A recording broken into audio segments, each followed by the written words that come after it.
Good afternoon. My name is Kate Cole. I'm with the communications team at Public Health Seattle and King County. And thanks for joining us for this media briefing regarding the outdoor mask man order issued today. We're joined by our health officer, Dr. Jeff Duchin, and he'll be followed by Dr. Steve Mitchell from Harborview Medical Center. And then we'll take questions from the media. Dr. Duchin, I'll hand it to you. Thanks, Kate, and thanks everyone for joining today. In response to the ongoing COVID-19 Delta variant outbreak, I'm announcing a new outdoor mask mandate in King County, which will be officially effective Tuesday, September 7th, although I encourage all who can to begin as soon as possible. Outdoor activities remain much safer than indoors, but there is risk, even outdoors currently, when large numbers of people are in close, prolonged contact.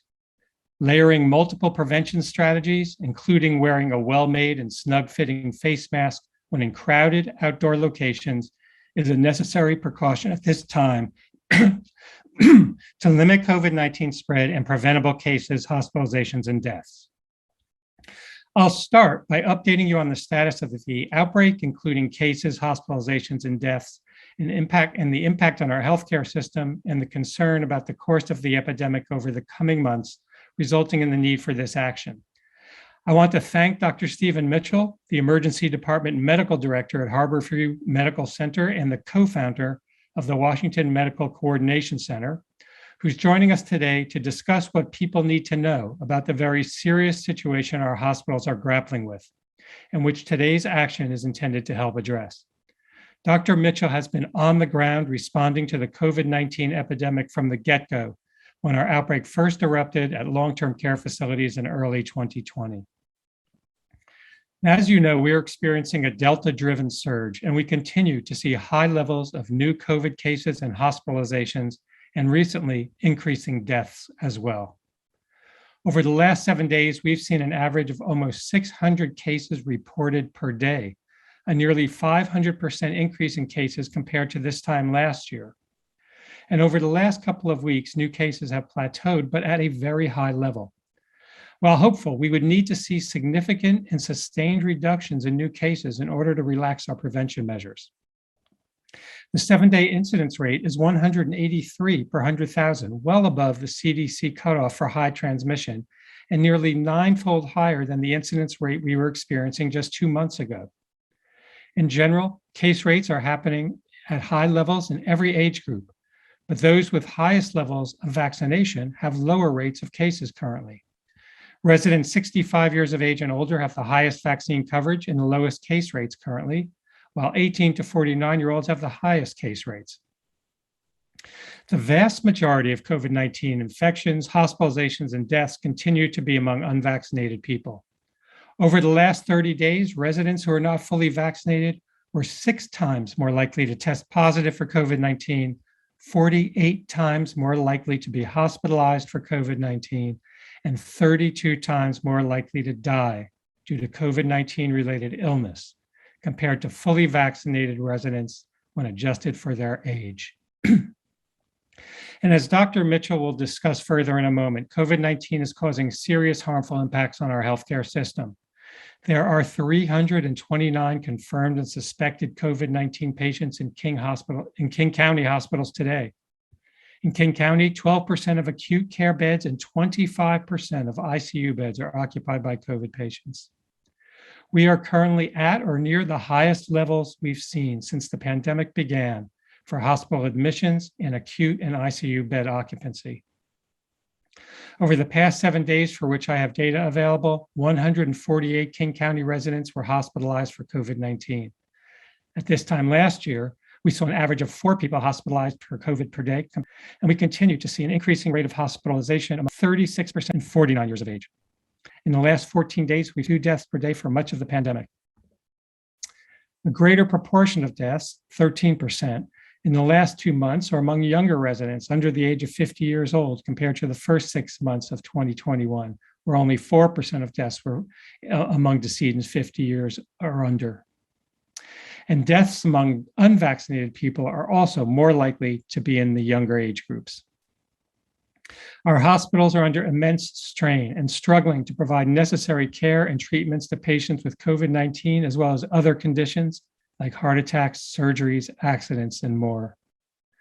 The more contagious Delta variant, in combination with increasing activities, in-person schooling, the upcoming change in seasons, and anticipated gatherings for the holidays, along with the unpredictability of the SARS-CoV-2 virus, all contribute to continued risk and uncertainty we face going into the fall and winter, and the need for continued precautions.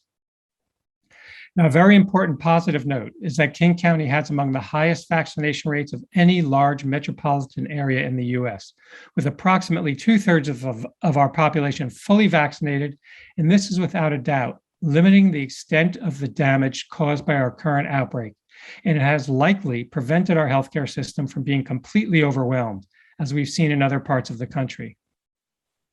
But the Delta variant is relentless and unforgiving.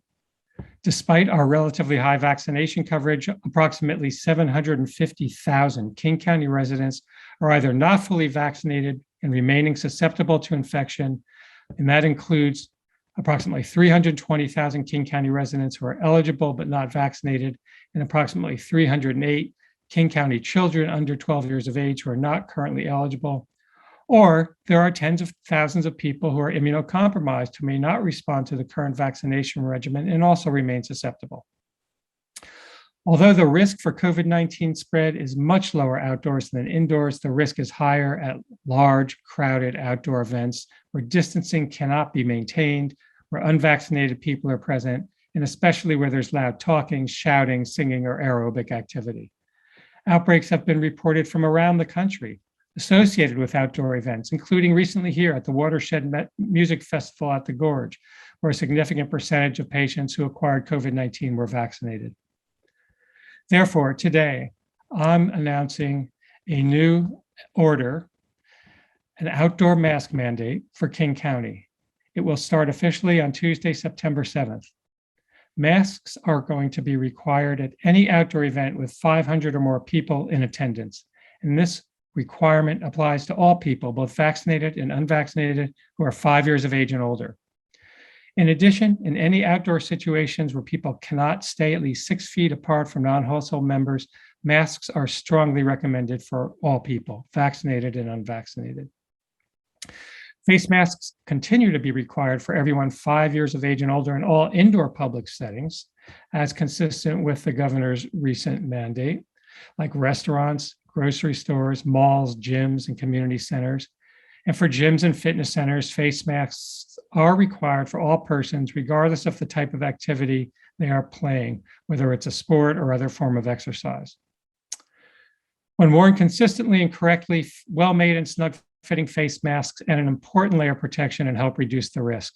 It helps protect people who are not vaccinated, like children under 12, as well as people who have compromised immune systems. And it protects everyone, vaccinated or unvaccinated, from unknowingly spreading the virus to others. This new health order is consistent with current guidance from the Washington State Department of Health that strongly recommends all people, regardless of vaccination status, wear face coverings in crowded outdoor settings, such as sporting events, fairs, parades, concerts, and similar settings where there's decreased ability to consistently maintain physical distance between non-household members. King County residents have worked hard and made many sacrifices to limit the spread of COVID-19 during this continuing pandemic marathon, and I know it's been difficult. Today, as we face a surge of Delta cases and serious impacts on our healthcare system, I'm asking you to continue to support one another by continuing to take multiple layered prevention steps necessary to protect your own health, the health of your family, your friends, and our community. Most importantly, if you're 12 years or older, get vaccinated. Wear a well-made and snug-fitting face mask anytime you're in indoor public spaces and crowded outdoor spaces, whether you're vaccinated or not. Remember that this virus spreads through the air, it floats in the air, and it remains in the air. So it's especially important to take steps to improve indoor ventilation. The risks we take add up, so do what you can to limit your risks. And if you have even mild symptoms, isolate yourself from others and get tested right away. At this point, I want to turn to my colleague, Dr. Stephen Mitchell, to speak more about what you should know about the status of our healthcare system in King County. Thank you, Dr. Duchin. Really appreciate the opportunity to be discussing these things today. Hospitals throughout our region and the state are full and at the highest levels of occupancy that our state has ever seen. That's true not only across our state, but it's also true in King County as well. And in our state, every day, we are setting new records for the number of COVID patients in our hospitals. Currently, there are 1,643 patients with COVID in our hospitals. In the past 2 weeks, we have added an additional 400 COVID patients to our hospitals. For reference, that would completely fill and overfill my hospital, which is Harborview Medical Center and one of the largest hospitals in the state. As Dr. Duchin said, the Delta variant has changed everything. And for healthcare, these are now the most difficult days, the most challenging days that we have seen throughout the pandemic. These are the darkest days of the pandemic, if you will, for healthcare. And you can help. You can open up our beds. If you get vaccinated today, and if you begin wearing a mask, as we are talking about, I will likely never meet you. And you will help open our beds, which we desperately need. Please open our beds. We need it because all of our hospitals are full. And in many cases, especially for our resource hospitals, the places where patients who need specific care, those hospitals are overfull. What does this mean? Hospitals have all began to implement their disaster plans because this is a disaster, a slow-moving disaster for the last 18 months. Hospitals have needed to expand into areas of the hospital that normally are not used for hospital care. They're normally used for things like procedures or recovery areas, but they still have the necessary equipment in place, but are not normally used to provide care for hospitalized patients. And many of our hospitals are needing to take staff from one area that are not normally at the bedside and move them into bedside patient care in order to care for the increasing number of hospitalized patients we are seeing because of the Delta variant. And so this in turn leaves the places where they originate from also short of staff. Staffing has been a major challenge for all of us. Also, patients are waiting for long periods of time in our emergency departments, and then in turn, ambulances are having to hold patients longer and are then not available for responses with the public. Because our local hospitals with specialists are so full, smaller hospitals throughout our state are finding it harder to get their patients to those hospitals where they can provide the care the patient needs because most hospitals, the small hospitals, are built in and are organized around stabilizing the patient, not fixing them, which is done by specialist doctors using special equipment that are only available in larger hospitals. So what this means is every single day in our state, patients are being moved around in ways that we have never done before in order to assure access for care. So for example, a couple of days ago, a man came into a very tiny 25-bed hospital up on the border of Washington and Idaho with internal bleeding. And he needed to be sent, in order to care for him, he needed to be sent all the way over to a hospital in King County in order to get him access to the care that he needed because all of the hospitals in Eastern Washington were full that were able to take care of him. Also, in the past few days, there were two men in their 40s who came into two different tiny 25-bed hospitals, one on the far eastern part of our state, one on the far western part of our state. Normally, both of those men would have been sent to one of our larger hospitals to have all the specialists immediately available and able to provide the care. But because of our reality, those two men remain at those tiny hospitals. So although our hospitals are full and in many cases overfull, I would like to emphasize two things. Our hospitals are coordinating with each other all across the state and are committed to meeting this challenge. They are doing that in incredible ways and better than we have ever done before. And heroic work is occurring in every one of our hospitals every day to meet this need. 2, if you are sick, if you need care, please come. We are open. We will take care of you. But in return, we ask that you do your part to protect yourself and those around you by doing the things that will open our beds, as we've been talking about. Get vaccinated, wear a mask, stay socially distanced in the ways that we are talking about. And I will never meet you in one of our hospitals, and you will help open up our beds, which we would be eternally grateful for. Thank you, and I'll turn it back to Kate. Thank you so much, Dr. Mitchell. So we'll now open it up to questions from the media. Given we have kind of limited time, I'm asking that folks limit questions to those regarding the mask order or questions for Dr. Mitchell about hospital wellness. So first question is from Jessamine McIntyre. Jessamine, go ahead.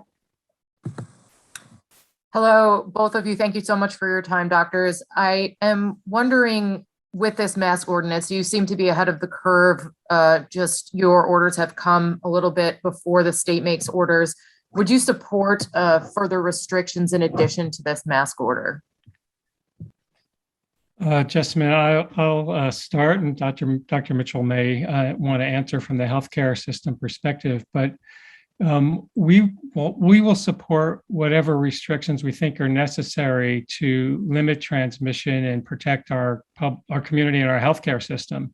At this point, we are firmly in the mindset of trying to allow people to do the things they want to do that we haven't been able to do for so long, but do them safely. And so we're not saying close down large events right now. We're saying let's do them more safely. And, the thing that I've always reiterated about this outbreak from the get-go is how unpredictable it is. The virus does things that we don't understand. It clearly responds to distancing, to mask use. It clearly is very responsive to vaccination. But there are other things we don't understand about seasonality. We really don't know what the impact of bringing the children back to school will be, the gatherings that may occur over the coming holidays. So we're not taking anything off the table, but we're trying to be incremental and measured in our approach. And I would just add the importance of those behaviors being additive. And if I could yet again make a plea around vaccination, we are still seeing 95% of the patients that we are taking care of, over 1,600, as I mentioned, of that, 95% are not vaccinated. And truthfully, of the patients who are vaccinated, who are arriving in our hospitals, most of the time, what we are discovering that they are COVID positive when we do surveillance screening, or that they are severely immune compromised. And so the vaccines work to prevent you from ever meeting me. And that is our goal. Thank you. Next question is from Elise Takahama. Hi, yeah, thank you both so much for being here. I have 2 questions. The first, with the state warning of a spike over the Labor Day weekend, can you talk about why the county is deciding to wait until afterward to put the mask mandate into effect? And then also, can you also speak to just why the order is targeting these 500 plus person events, and what about the kind of 100 to 150 person outdoor events as well? Sure. I'm not sure exactly what you're referring to with the state, but we have been constantly monitoring the course of the epidemic and trying to understand what and when the different prevention measures are necessary and should be recommended versus required. So we came to this decision based on the fact that our rates of a hospitalization and death and serious illness, as Dr. Mitchell so eloquently described, are high. Our hospital system is stressed. We expect this to go on for another number of weeks, regardless of what happens with case counts. Our case counts, remain very high, and they come down more slowly than they go up. And we're heading now into a season, again, the fall-winter season, where there may be more activities, more gatherings, children back to school. Cooler weather sometimes can facilitate virus transmission. More indoor activity can facilitate virus transmission, and so on. So, we came to this decision independent of any announcements by the state. Sorry, was there a second half to your question? Yeah, just wondering about the decision for targeting the 500 plus. 500, yeah. Yeah. Yeah. Well, the risk increases with the size, the proximity, and the duration of contact. And the cutoff is somewhat arbitrary. There's no magic number. There's no science-based limit to where the risk, appears and disappears. But we wanted to make sure that large gatherings where people could be crowded together, especially for prolonged periods, were the main focus, and there people have the highest risk, and we want to make sure that they understand the importance of masking. But we're also recommending this strongly for gatherings under 500 as well. People use their common sense. If they're going to be together in a smaller group where they're going to be close face-to-face contact with others, particularly if they know those people are unvaccinated, but in general, any public location, it's a good idea to wear a mask right now because we've got high levels of transmission, because we know, although uncommon and unlikely to get critically ill, vaccinated people can get infections, typically mild, but they can be spread. We've got hundreds of thousands of unvaccinated children. We've got tens of thousands of immune compromised people, and we've got a high level of risk because of our high level of transmission. So really, it makes sense for everyone who's going to be in a crowded outdoor location to do this. But we wanted to emphasize the importance of this at the larger locations where the risk is even higher. Thank you. I think next we have a question from Tony B. and Rainier Ave Radio. Tony, go ahead.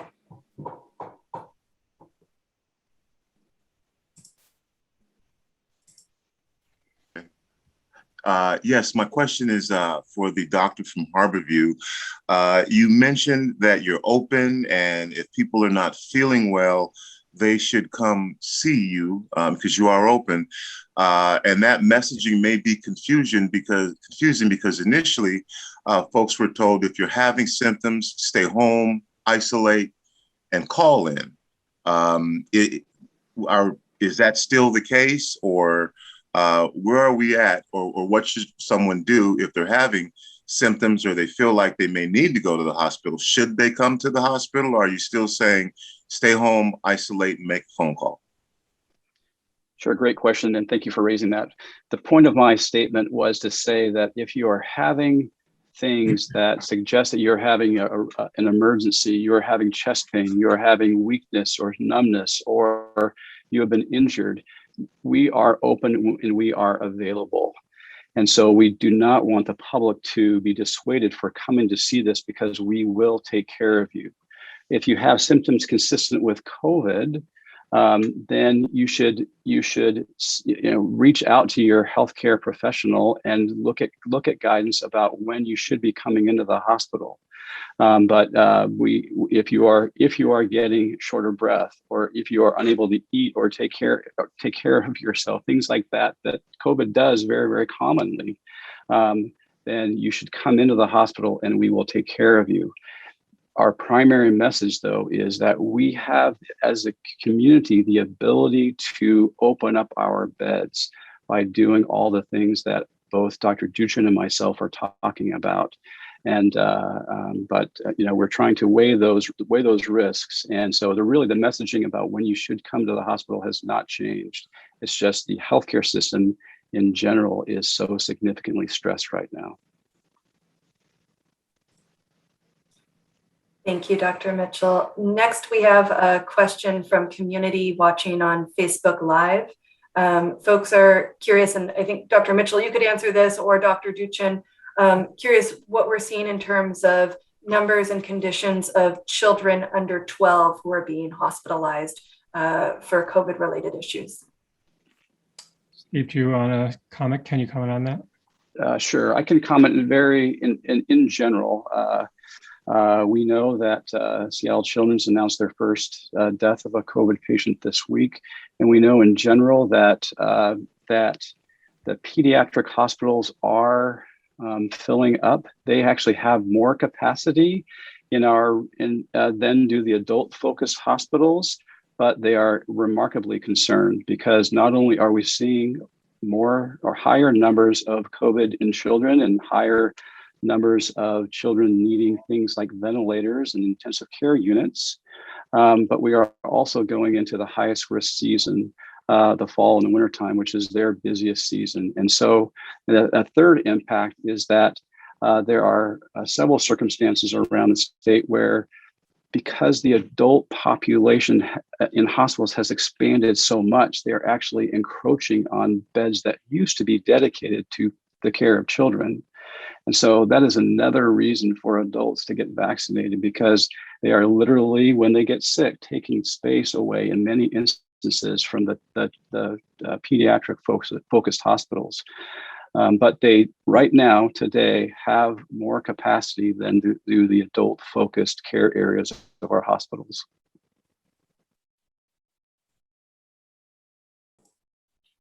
Thank you. Dr. Duchin, did you have anything else to add on that, or should we move on to the next question?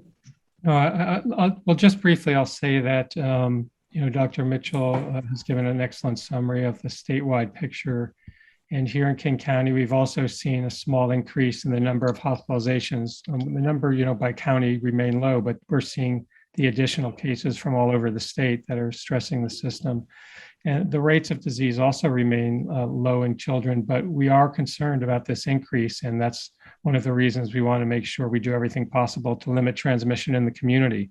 One of the best ways to protect children is by protecting the adults, making sure all the teachers are vaccinated, anyone that works in the school is vaccinated, the parents are vaccinated, and the kids, anyone 12 and older that younger children come in contact with are vaccinated. These are all things that will help reduce the risk, even though rare, for hospitalization and serious illness among children.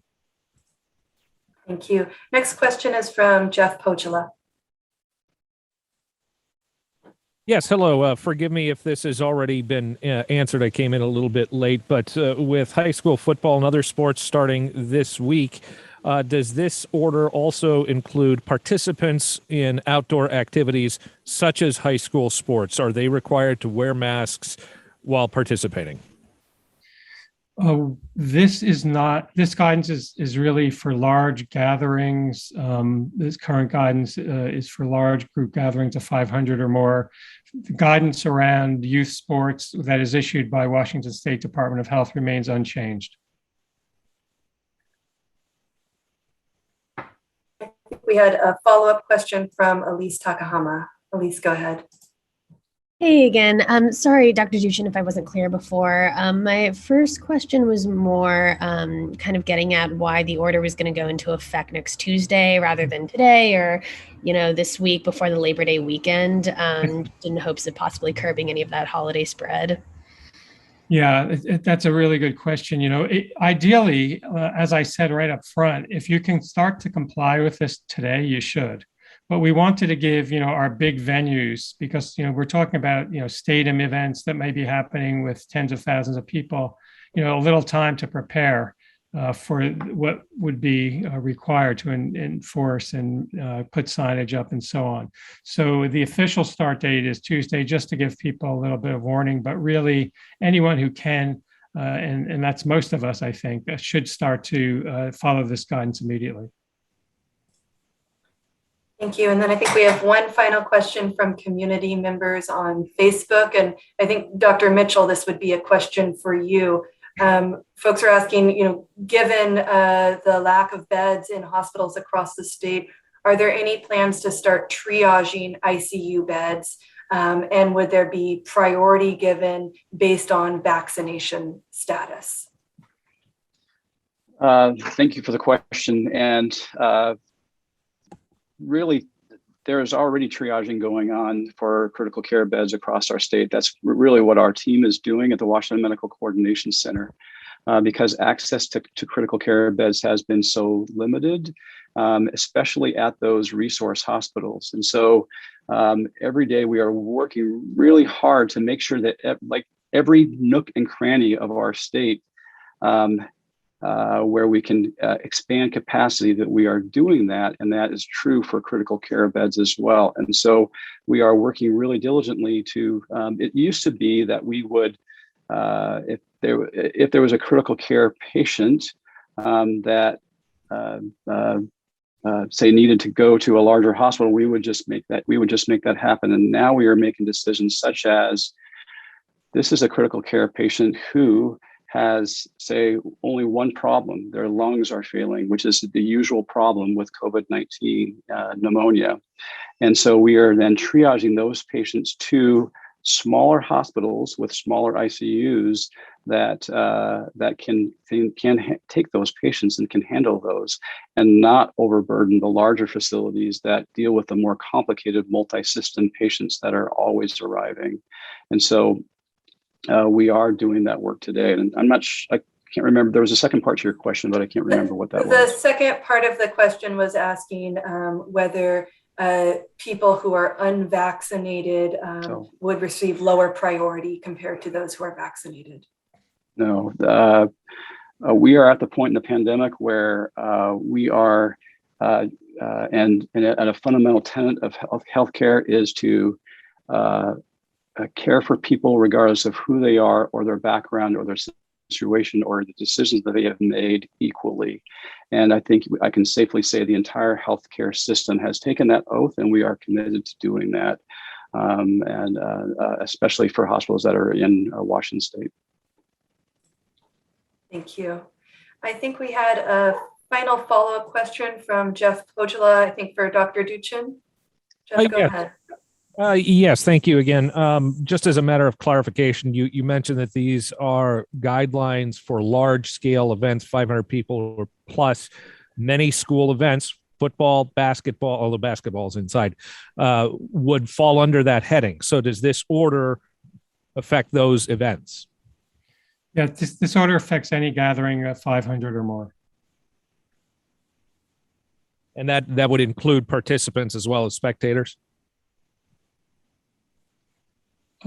Participant, well, depending on what type of event it was, the participants may follow Washington State guidance, for instance, for school or collegiate athletics or professional sports, but this is primarily intended for spectators. Thank you. Thanks so much. I think that's it for questions. So Dr. Duchin, I'll hand it to you for any final remarks. Well, thanks, Kate, and everyone for joining, and a special thank you to Dr. Mitchell and to all of our frontline healthcare providers for what he and they have been doing day in and day out for 18 months now. And I know how stressful it's been, and I know that it's so incredibly frustrating to be taking care of critically ill people when we have a preventable illness and a vaccine. It's heartbreaking, and my hat's off to all of you for continuing to take care of us as a community. I also want to thank the people of King County for doing what you can do to invigorate our fight against COVID-19 as we rise to meet the challenge of the Delta variant. Although it's important to have multiple COVID-19 prevention measures and requirements right now at this time as we head into fall and winter, I really believe that over time, as more of us are vaccinated or less desirably infected, the threat from COVID-19 and the need for these types of measures will recede, and we will get back to a more normal routine. I'm hoping that if we get through the fall and winter season, things will be much better as we have a higher percentage of our adults and children vaccinated going into spring and summer of the next year. So thank you again. I'm very grateful for the efforts of everyone in helping us as a community do as well as we have done compared to many other parts of the country. And I'd really expect us and be very grateful if we could keep this up. Thank you so much, and look forward to speaking with you again soon.